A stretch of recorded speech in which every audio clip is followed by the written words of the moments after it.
사복음서를 읽다 보면 특이한 점이 있는데, 그것은 마지막 한 주간의 그 예수님의 행적을 굉장히 길게 기록했다는 것입니다. 한 절반 정도? 요한복음 같은 경우에 13장부터 굉장히 길게 서술하고 있죠. 한 주가 그만큼 중요한 거예요. 그 마지막 한 주, 십자가를 향하는 그 마지막 한 주에 주신 설교와 또 기적과 놀라운 일들 하나하나가 다 의미가 엄청나게 커서 그 한 주를 굉장히 자세하게 기록하고 있어요. 그리고 예수님께서 십자가에 죽으신 그 사건은 수천 년 동안 하나님께서 제사를 통해서 받으셨던 그 일을 성취하는 사건이기 때문에 예수님이 못 박히는 사건을 굉장히 자세하게 기록할 만한 충분한 이유가 있어요. 복음서를 기록하면서 저자들은 구약의 회개시라든지 구약의 수많은 구절들을 인용하면서 그 예수님이 십자가에 못 박히는 바로 그 장면에 초점을 모아서 상당히 긴 부분을 서술하는 것이 마땅해요. 그런데 복음서를 읽어보면서 좀 놀라는 것 중에 하나는, 이상하다고 생각되는 것 중에 하나는 예수님께서 십자가에 못 박힌 사건이 너무 간단하게 기록이 되어 있어요.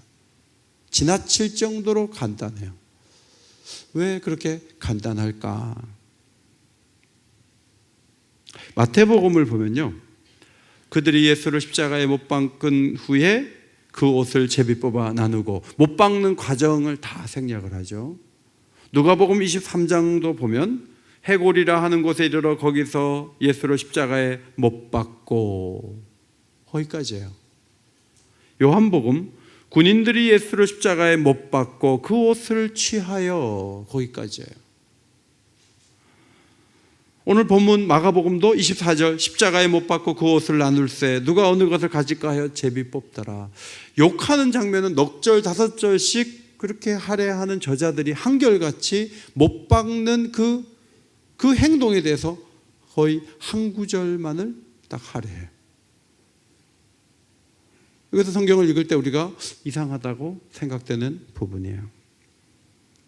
패션 오브 크라이스트라는 영화를 보신 적이 있죠? 수년 전에 방영됐을 때 막 채찍에 맞아서 눈을 잘 뜨지를 못하고 살점이 띄어져 나가서 온몸이 처참한 그리스도의 그 모습, 그리고 십자가에 그 못 박히는 과정과 그 달리는 그 고통스러운 그 생생한 장면들을 감독이 기가 막히게 사람들에게 보여줬어요.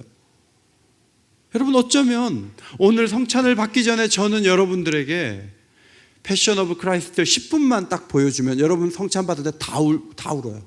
다 이 잔을 받고 떡을 받을 때 막 다 울어요. 그러면 한편의 설교보다는 영화를 10분 틀어놓고 주님이 얼마나 진한 고통을 당하셨는가를 여러분에게 보여주고 느끼게 한 다음에 떡과 잔을 받으면 최고의 효과가 있어요. 그런데 성경은 그렇게 하지 않아요. 성경은 군인들이 십자가에 못 박았다,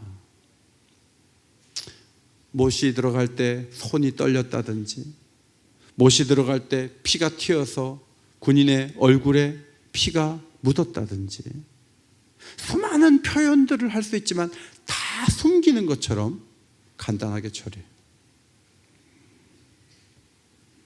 이유가 뭘까요?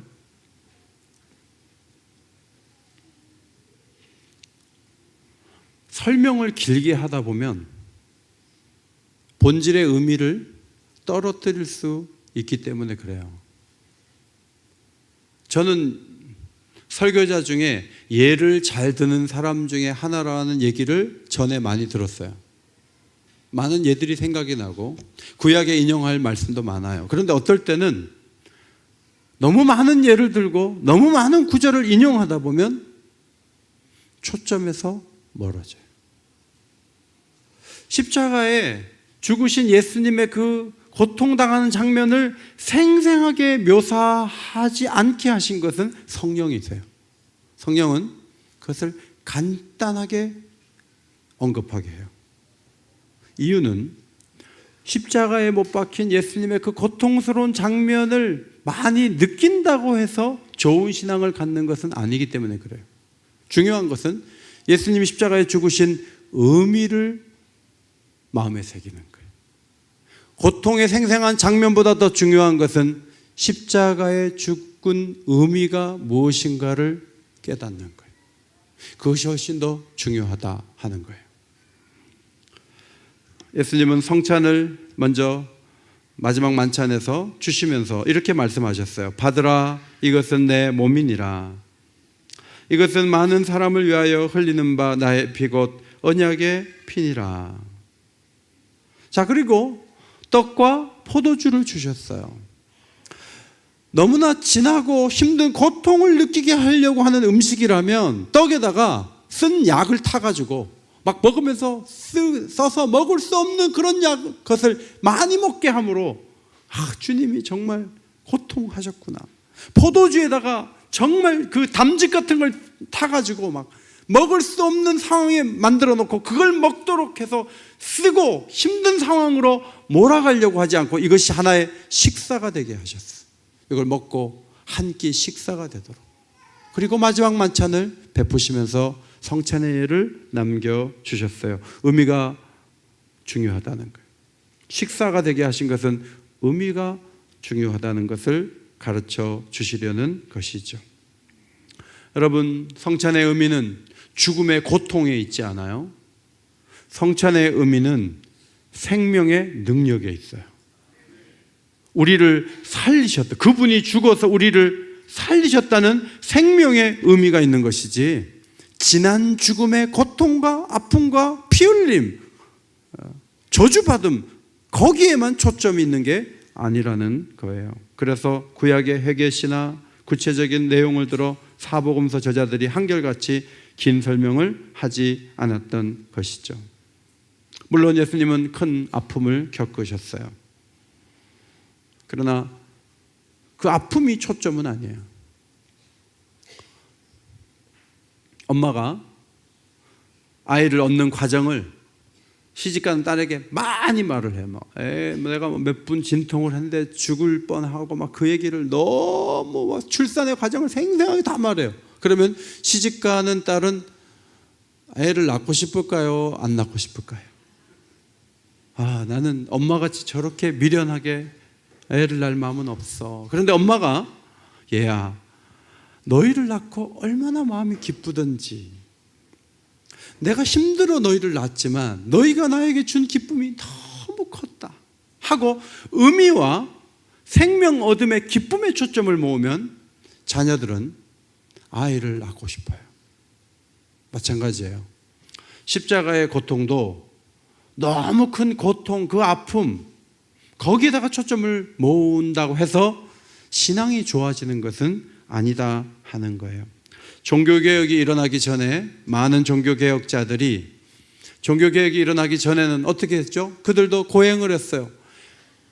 계단에 무릎으로 올라가면서 피가 뚝뚝 떨어지면서 주님을 느끼고 주님을 생각하고 주님이 걸어간 길을 나도 걸어간다고 그렇게 고행을 계속하면 할수록 죄책감이 넘쳤어요. 죄라고 하는 것이 막 고통을 마음속에 밀어넣고 일주일 내내 금식하고 칼을 가지고 살을 벤다 그래서 신앙이 좋아지는 게 아니다 하는 거예요. 여러분이 아시는 것처럼 갈멜산에서 바알을 찾는 자들이 자기의 신이 아무런 소식이 없자 사람들 앞에서 민망하잖아요. 막 몸을 칼을 베면서 막 신을 찾았어요. 그런데 없는 신이 불러응답할 수가 없었어요. 그런데 엘리야는 불러응답하시는 여호와 하나님을 조용히 찾았어요. 그런데 불이 내려왔어요. 기독교 신앙은 고행으로 뭔가를 얻는 신앙이 아니에요. 기독교 신앙은 여호와 하나님을 부를 수 있는 은혜를 받은 자가 부르면 찾아오는 신앙인 줄 믿습니다. 우리의 신앙이란 그런 거예요. 성찬을 받을 때 고행을 많이 하신 분일수록 더 감격스럽게 받을 수 있다는 생각을 가질 수 있고, 지난 5일 동안 그래도 기도 준비하신 분이 더 큰 은혜를 받을 것이라고 기대합니다마는 반드시 뭔가를 굉장히 준비한 사람만이 성찬을 받을 수 있는 건 아니에요. 어쩌면 큰 준비가 없지만 오늘 겸손히 무릎을 꿇고 겸손한 마음으로 회개하는 심령으로 성찬을 받게 된다면 하나님의 은혜가 그 사람을 붙잡아 줄 때 그 사람이 은혜 받게 될 줄 믿습니다.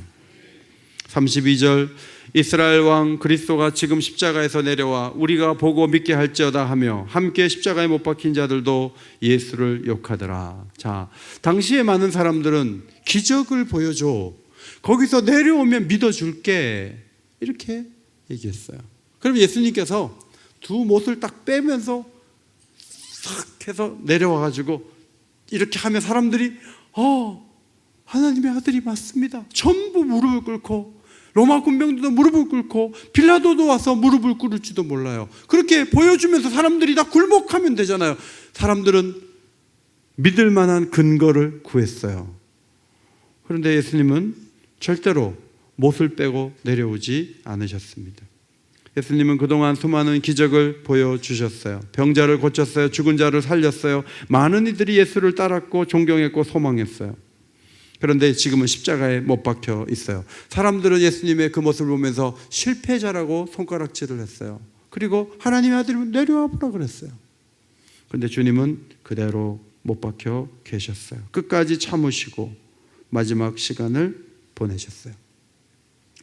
예수님이 조롱을 당하시고 미움을 당하시고 손가락질 당하는 일을 견디기 힘들었지만 잘 견디셨던 것은 구약 성경을 보면 수천 년 동안 사람들은 하나님을 없는 신처럼 무시하면서 하나님을 깔보면서 하나님을 도저히 기쁘게 할 수 없는 것들을 가지고 나와가지고 하나님을 기쁘게 한다고 하고 자기의 사리 사욕을 채우기 위해서 성전 안에서도 엄청나게 움직였어요. 그 모든 조롱과 야유와 합당하지 않은 대우를 하나님은 받으셨기 때문에 예수님께서도 십자가 위에서 계속 그 어려움 속에서도 견디셨던 것이죠. 여러분, 불로 응답한 그 갈멜산 현장에서 많은 사람들이 여호와 하나님이 누구신지를 봤어요. 그래서 이스라엘에 변화가 왔습니까? 아합 왕이 무릎을 꿇었습니까? 이세벨이 신자가 되었습니까? 아니요. 기적은요, 그때 와 그리고 끝났어요. 오히려 다음날 선지자를 죽이겠다고 이세벨이 사람을 보냈어요. 여러분, 사람들이 원하는 대로 다 해줄 테니까 예수 믿어달라 그러면 그 사람들이 원하는 대로 해주면 예수 믿을 것 같아요? 그렇지 않아요. 사람들이 원하는 대로 해줘도 그 사람은 안 믿을 사람은 안 믿는 거예요. 따라합시다. 기적이 사람을 바꾸거나 새 시대를 여는 것은 아닙니다. 예수님께서 대못을 뽑고 내려오신다 그래서 거기 사람들이 다 예수를 믿을 것 같습니까? 아니요. 그래도 안 믿을 사람은 안 믿어요. 그들 중에 몇 사람이 믿는다 할지라도 예수님은 한국에 있는 이 시대를 사는 우리까지 그렇게 하면 구원을 못하는 거예요. 우리까지 구원하시려면 거기서 죄인을 대신해서 죽으셔야 모든 시대 하나님 택하신 자를 구원하실 수 있기 때문에 단순히 거기 몇백 명, 몇십 명, 그 사람들만을 대상으로 기적을 보여줄 이유가 없었던 거예요. 여러분, 생명을 드리는 것은 기적보다 더 큰 일이에요. 생명을 드렸다는 것은 기적의 선물보다 더 큰 선물이에요. 여러분이 원하는 걸 한 가지 해주는 것보다 주님이 생명을 주신 것이 더 큰 선물인 것을 믿으시기 바랍니다. 여러분 가운데는 그런 분들 있죠. 하나님, 내가 이렇게 기도했는데 왜 내가 하자는 대로 안 해요? 내가 요 타이밍에 내가 이렇게 원하는 방식으로 하라 그랬죠? 근데 안 하시잖아요. 됐어요. 나도 지금부터 실력 행사 들어갈 거예요. 이런 분들이 계세요. 그분들은 십자가 밑에서 기적을 요구했던 사람들하고 같은 수준에 있는 거예요. 가장 큰 기적이 뭐예요? 하나님이 아들이 되셔서 나를 위해서 죽어주시고 나를 하나님이 자녀 삼아주신 것보다 더 큰 기적이 없어요. 그 큰 기적 앞에서 내 사사로운 목적과 기도 제목이 늦게 이루어지고 내 방식으로 이루어지지 않는다 해가지고 하나님께 분을 낸단 말이죠. 십자가 밑에서 조롱하던 사람들 수준에 머무는 거예요. 가장 큰 사랑은 우리를 위해서 죽어주신 그 예수 그리스도의 희생의 선택인 줄 믿습니다. 이것이 최고의 축복이에요. 최고의 은혜예요. 대요리문답 49번. 예수님은 어떻게 십자가에서 자신을 낮추셨습니까? 답이 있는데 한번 읽도록 하겠습니다. 좀 길지만 같이 한번 읽겠습니다. 시작. 가룟 유다에게 배반당하시고 제자들에게 버림당하시고 세상의 조롱과 배척을 받으시고 빌라도에게 정죄받으신 후 핍박한 자에게 고난을 받으시고 죽음의 공포와 흑암의 권세와 싸우시며 하나님의 무서운 진노를 느끼시고 견디시고 자기 생명을 속죄제물로 내놓으시고 고통과 수욕과 저주의 십자가의 죽음의 참으심 속에서 자신을 낮추셨습니다. 여러분, 떡과 잔을 우리가 받으면서 주님이 배반당하고 버림당하고 조롱과 배척을 당하면서도 끝까지 자신을 낮추신 그 예수 그리스도를 바라봐야 합니다. 여러분 또한 이 세상을 살면서 때로는 배반당하고 때로는 무시당하고 때로는 손가락질 당한다 할지라도 주님이 가라고 하신 그 길을 끝까지 걸어가는 하나님의 사람들이 되시기를 바랍니다. 그것이 우리가 가야 될 길이에요.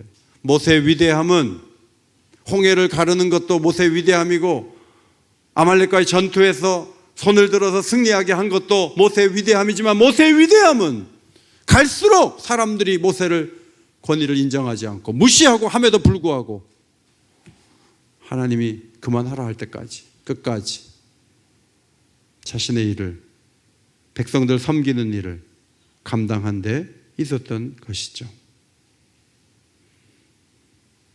저와 여러분에게 어려움이 올 수가 있어요. 그런데 그 어려움이 우리 죄를 씻는 것은 아니에요. 이미 우리의 모든 죄짐은 예수님이 지고 가셨기 때문에 그것은 또 다른 의미에서의 고통일 수가 있어요. 중요한 것은 예수님처럼 합당하지 않는 대우에 대해서 불합리해 보이는 그 상황에 대해서 십자가를 묵상하면서 잘 아픔을 이겨내는 게 중요하죠. 어떤 분이 고난주간에 수술을 받으셨어요. 굉장히 큰 수술을 받으셨어요. 침대에 거의 일주일 내내 꼼짝도 못하고 수술 받은 다음에 그때 고난주간이었어요. 목사님, 예수님 생각을 너무 많이 했습니다. 주님도 참 고통하셨을 텐데 제가 특별히 고난주간에 주님을 묵상할 수 있어서 저의 이 수술 받는 환경이 도움이 됐습니다. 그런 얘기를 하는 것을 들어봤어요. 여러분, 주님이 당한 아픔이 내가 당한 아픔보다 훨씬 크기 때문에 나는 그보다는 적은 고통이기 때문에 주님을 생각하며 참아야 된다. 이게 맞는 말이기도 하지만 초점을 좀 옮겨야 될 말이기도 해요. 우리 주님이 고통당한 것은, 고난당한 것은 죄가 없는데 하나님의 아들인데 그분이 그렇게 되심으로 우리가 자유를 얻고 은혜의 보좌 앞에 나갈 수 있는 길을 열어주신 것이기 때문에 보통 사람들이 당하는 고난과는 차원이 다른 것이라고 성경은 설명해 줘요. 대요리문답에서 구약의 두 구절을 인용을 해주는데 이사야서 53장 3절이에요. 앞에 보시고 읽겠습니다. 시작. 그는 멸시를 받아 사람들에게 버림을 받았으며 강고를 많이 겪었으며 질고를 아는 자라. 마치 사람들이 그에게서 얼굴을 가리는 것 같이 멸시를 당하였고 우리도 그를 귀히 여기지 아니하였도다. 유대인들의 메시아가는 존귀한 구세주가 나타나서 모두가 상상할 수 없는 얼굴과 풍채를 가진 분이 올 거라고 상상을 하고 있었는데 주님은 외모에 있어서 그렇지 않았다는 거예요. 예수님의 삶을 봐도 나사렛에서 성장을 하시고 한 곳에 정착하지도 못하고 인자는 머리 둘 곳이 없도다. 그저 죄인들의 그 악한 행동을 참고 지내시고 그분의 아름다운 영적인 눈으로만 분별할 수 있는 그런 아름다움이셨어요. 성경은 우리도 그를 귀히 여기지 아니하였도다. 오늘 성찬을 받으시면서 예수 그리스도를 더욱 귀히 여길 수 있는 하나님의 백성들이 되시기를 바랍니다. 예수 그리스도를 귀히 여기는 방법이 뭐냐 하면 교회를 귀하게 보는 거예요. 교회를 주님의 몸된 교회로 알고 거룩하게 여기고 존귀하게 여기는 거예요. 교회가 뭐죠? 우리 그리스도를 믿는 사람들이 교회예요. 그들을 귀하게 여기고 존중해주고 사랑하는 거예요. 그 다음 이사야 53장 10절을 한 절 더 인용 구절로 대요리문답 49번에 나와 있는데 10절을 한번 읽겠습니다. 10절 시작. 여호와께서 그에게 상함을 받게 하시기를 원하사 질고를 당하게 하셨은즉 그의 영혼을 속건제물로 드리기에 이르면 그가 씨를 보게 되며 그의 날은 길 것이요 또 그의 손으로 여호와께서 기뻐하시는 뜻을 성취하시리로다.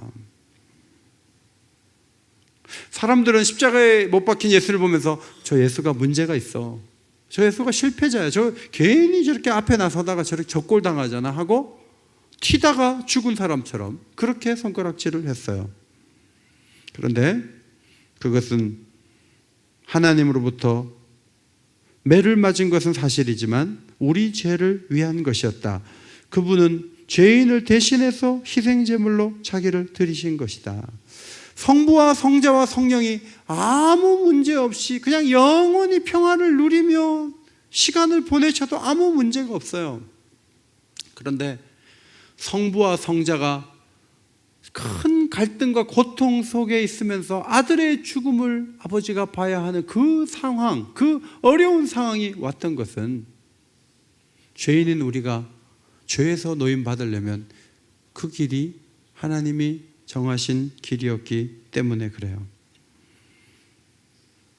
성부와 성자와 성령의 그 구속 사역 때문에 오늘 우리가 여기에 모여 있고 오늘 성찬을 받고 하나님을 바라보게 된 거예요. 죽음으로 끝나는 것이 아니라 부활하신 예수님은 씨를 본다. 계속 하나님 백성들이 나타나게 되죠. 오늘 성찬을 받을 때 여기 중학생이 있고 고등학생이 있고 여러분의 자녀들이 성찬을 받고 손주들이 앞으로 성찬을 받고 계속 다음 세대가 하나님의 은혜를 누리고 인정하고 찬양하게 되기를 주의 이름으로 축원합니다. 그런 계획을 하나님은 갖고 계세요. 본문으로 돌아와 33절 제6시가 되며 온 땅에 어둠이 임하여 제9시까지 계속되더니 유대인들은 낮을 12개로 12단계로 나눠서 6시부터 저녁 6시까지 12시까지 이렇게 돼요. 그래서 3시에 못 박혔으니까 더하기 6 하면 되죠. 해 뜬 지가 3시간 됐다 그런 말이에요. 그러면 3시면 낮 이제 오전 9시 9시에 못 박혔어요. 자, 12시가 됐는데 사람들이 막 조롱하고 계속 놀리고 있는데 제9시까지 정오부터 3시간 동안 깜깜하게 되는 거예요. 어떤 사람은 일식 현상이 일어났다고 하는데 아니요, 이때는 보름달이 뜨는 때예요. 보름달이 뜰 때는 지구하고 해와 지구, 달 이렇게 돼야지 이게 보름달이 뜨고 일식이 일어나려면 해가 있고 달이 있고 지구가 있어야 돼요. 그런데 이때가 아니에요. 이때는 만월의 때예요. 그러면 일식현상이 아니에요. 하나님께서 초자연적인 방법으로 낮 12시부터 3시까지 깜깜하게 만드는 거예요. 몇 주 전에 나흘 정도 미세먼지가 많아가지고 앞이 안 보여서 남산이 안 보이던 때가 있었어요. 깝깝하잖아요. 하나님은 어떤 방법을 통해서든지 3시간 정도 앞이 안 보일 정도로 깜깜하게 밤처럼 만들어 버렸어요. 왜 그랬을까요? 아버지께서 얼굴을 돌리시니까 그 예수님의 마음 상태를 그런 식으로 하나님이 나타내셨다. 일리가 있죠. 34절 제9시에 예수께서 크게 소리 지르시되 엘리 엘리 라마 사박다니 하시니 이를 번역하면 나의 하나님 어찌하여 나를 버리셨나이까 하는 뜻이라. 한 번도 아버지와 아들이 갈등이 있거나 어떤 간격이 한 번도 없던 분이에요. 그런데 십자가에 못 박혀 죽으시는 그 상황에서는 예수님은 우리의 대표가 되셔서 죄인의 개수처럼 십자가에 못 박혀 죽고, 하나님은 죄를 심판하는 심판자로서 서 계시고, 그래서 가장 넓은 간격을 보였던 그 순간 어둠이 임하면서 성부와 성자의 마음 상태가 어땠는가를 보여줘요. 어떤 책에 보니까 이런 말이 있어요. 하나님의 공의에 의해서 십자가에 예수님이 죽으셨는데 사람들이 놀리고 있단 말이에요. 내려오라 그러고 조롱하고 막 웃고, 하나님이 그 꼴 보기 싫어가지고 하나님의 공의를 이루는 아들을 보고 자꾸 손가락질을 하니까 어두움이 쫙 밀려와가지고 앞이 안 보이게, 그래서 더 이상 뭐 보여야 놀리죠. 깜깜하게 오히려 두려움을 줘서 그 놀리는 행동을 중단하게 하기 위해서 3시간 동안 어둠을 주셨다. 예수님은 원래 불꽃 같은 눈을 갖고 계시고 빛난 주석 같은 발을 갖고 계시고 얼굴은 해가 힘있게 비치는 것 같은 그런 분이세요. 그분 자체가 광채가 나고 빛이 나요. 저 나중에 천국 가면은 해가 따로 필요 없어요. 주님이 그 광채가 너무 크기 때문에 해가 필요 없다고요. 그분이 어둠 속에 3시간 동안 갇혀서 마지막 시간을 보내고 계셨어요. 왜요? 우리를 위해서. 갑갑하다고 뛰어내려오지 않고 끝까지 마지막 남은 잔 한 방울까지 마시는 거죠. 그리고 거기서 죽으셨어요. 주님은 죽기까지 복종하셨는데 그 마지막 그 죽기까지 순종의 결정체가 이 어두운 3시간이었어요. 그것을 끝까지 견디는 게 중요해요. 인생을 살다 보면 우리의 인생 뒷부분에 어려움이 올 수 있어요.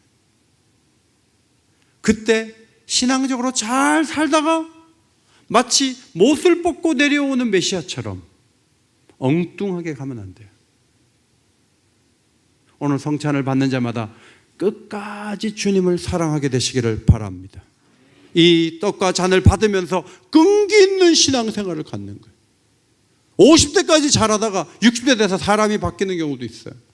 60대까지 잘하다가 70대 돼서 사람이 바뀌어요. 그런데 그렇게 되지 말고 주님이 힘주시고 내 목숨을 거두어가는 그 순간까지 어둠에 갇힌다 할지라도, 갑갑하다 할지라도 끝까지 하나님을 바라보고 순종하고 천국을 소망하고, 그 나갈 힘이 여러분의 인격에서 나오는 게 아니에요. 그것은 성령의 능력이에요. 하나님의 힘이에요. 하나님의 능력이 누구에게 주어지느냐면 떡과 잔을 받고 은혜를 받는 자에게 주어지는 거예요. 우리 중고등부 학생들은 이 떡과 잔을 받고 여러분이 8, 90대가 돼서 세상을 떠나는 그 순간까지 주님을 버리지 말고, 성찬을 받고 난 다음에 대학 가갖고 얼굴도 못 보고 에스라도 안 나오고 막 남자친구들하고 외국에 돌아다니고 그렇게 하는 청년들이 얼마나 많아요. 중고등학교 때 성찬을 받은 자마다 젊었을 때, 그 다음 나이가 들어서, 아니 노년에 이르기까지 어떤 어둠에 갇힌다 할지라도 주님을 끝까지 사랑할 수 있는, 아멘 크게 하세요, 끝까지 사랑할 수 있는 우리 청년들이 되시기를 바랍니다. 네. 부모님들이 크게 하고 있어요.